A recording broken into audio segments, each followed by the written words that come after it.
Hey, what's up YouTube? It's Funky Diabetic 1. Had a few questions lately on how I do TTMs. I guess there's a couple new guys out there that are looking to get into it. So I figured I'd make a quick video to break down what exactly it is that I do. First thing I'd like to do is point out some great other YouTube TTM guys. You'll probably recognize a lot of these usernames. Using my phone, so I'm not going to be able to post links to their channels, but you could find them just by doing a search for their username. But these are definitely some of the guys you want to get in touch with, for more information, stuff like that. So the first thing you need to do is find an address. There's websites out there, fanmail.biz. I find that to not be the most user-friendly, so I don't use it much. Sportscollectors.net I do use. I don't have a paid account, but what I use it for is for team addresses, and people post their latest successes, and I'll often post the address along with it, so that's a good site for that if you're just looking for just random stuff to send. But if you're looking for specific people, you might not be able to find them there, so I would recommend going to the Theautographnetwork, getting in touch with Mike, and becoming a member of his website, because in a nutshell, any address that's out there, he can get for you. He has the most current lists of all premium addresses, so I would highly recommend contacting Mike.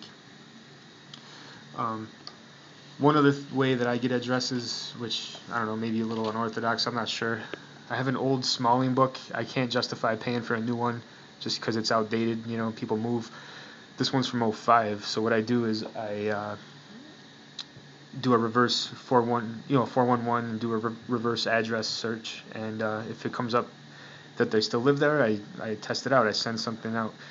And this is how I've been able to get a lot of my stuff from my '89 Top set, so that's been working out for me pretty well. That's just one other thing. And something else you could do is look at minor league baseball rosters, just to see who the coaches are, or like who the players are on the team, because a lot of those guys have stuff in the new Bowman products. So you go on their websites and look at their roster, and they have their address on the website as well, so that makes it pretty easy to do that. So that's pretty much what I do as far as getting addresses. Then you need to write a letter. A lot of times what I'll do is go on Wikipedia and do research on the player if I don't know him that well. I always have a paragraph about myself. I ask 4 questions, and then I throw something out there about them, maybe one of their accomplishments, or some stat or something that sticks out to me about them. Maybe they hit for the cycle, something like that. Personal touches on letters go a long way. Actually, one in particular stands out to me is I had sent a letter to Jay Johnstone, who's an old baseball player, played for the Dodgers and for the Angels, I believe.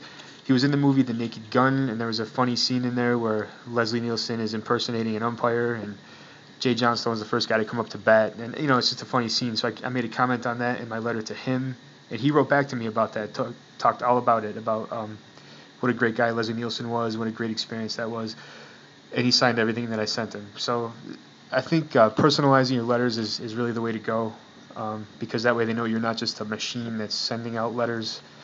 Alright, so then once you have your letter, you need to, of course, do a self-addressed stamped envelope that will fit into a larger envelope addressed to the player, and then whatever you're going to send. In this particular case, I'm going to send this to Bobby Abreu.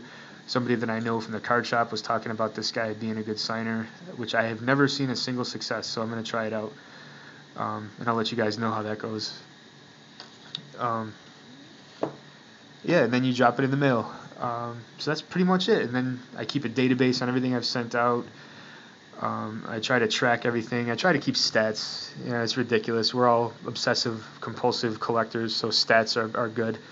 I've got about 315 successes so far, and I'm not proud to admit that represents about a 30% success rate, maybe a little more than 30%. And a lot of that's because in the beginning I just randomly sent stuff out, and you got to be careful. You got to do your research, make sure you have good addresses that have successes posted. And yeah, that's it. I mean, get involved in the TTM community on YouTube. That'll be really good for you. And I think I covered just about everything. So any of you veteran guys out there that have more advice, please comment or PM. And any of you new guys that have questions, please do the same. And thanks for watching, and have a great day.